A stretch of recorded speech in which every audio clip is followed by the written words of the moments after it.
when you think about all of the problems that we're facing today, mental fitness, mental health, rising suicide, rising anxiety, depression, addiction, I mean, take your list, even people's obsession with longevity. And everybody's looking for a biohack for all those things.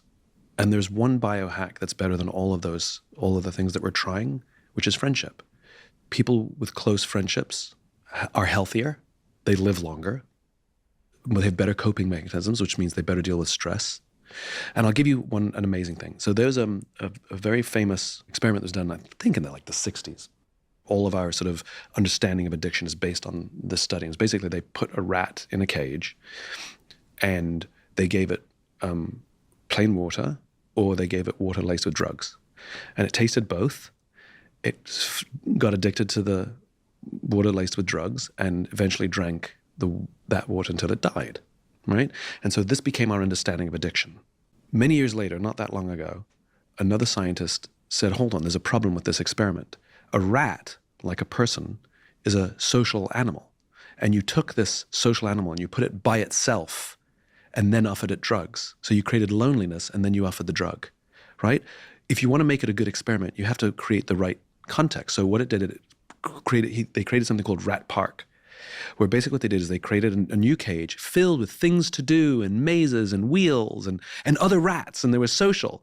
And the rats tasted both waters, the one laced with morphine and the one that was just plain.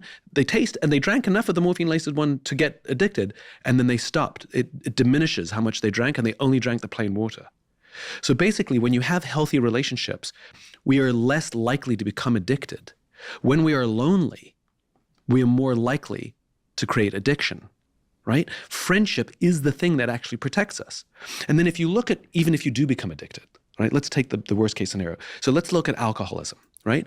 Alcoholism, we know that to beat alcoholism, you join AA, community. And everybody talks about the importance of community and finding your community, right?